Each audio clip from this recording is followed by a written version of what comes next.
What is your opinion of Trane versus American Standard heat pumps? American Standard is the label Trane slaps on all the units that fail its QC review.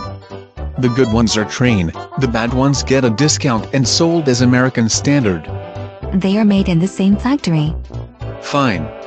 Then they use the least trained workers and lowest cost materials on the American Standard line. I know generic foods are usually made in the same factory as the name brand labels.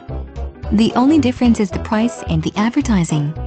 When it comes to American Standard, there is a difference: quality and reliability, and the odds of repair, and that's several differences, actually. They make a variety of models. They call their classes of heat pumps silver, gold and platinum. So the gold series is actually the medium grade. Has all the quality of a tinker's darn. A what? Tinkerers made stuff in tin, and it was all cheap crap. Instead of saying it is junk, I'm saying it isn't worth a tinker's darn, less than the cheap junk sold years ago. That's like saying American Standard is worse than the cheap Chinese ACs that fall apart within a few months despite sounding like a jet engine in the living room. Probably because of the noise and vibration. What you hear is its dying moans. What do you think of Trane heat pumps?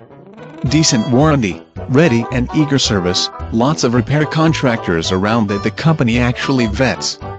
That doesn't tell me about the units themselves. High energy efficiency, reliable, rarely break down except for standard stuff. What if I got the platinum class of American Standard heat pumps, to compromise on cost and quality? Spend an extra couple hundred to get the cheap Trane and consider it an investment in not having to sit in the heat or the cold waiting for a repair tech to fix your HVAC equipment.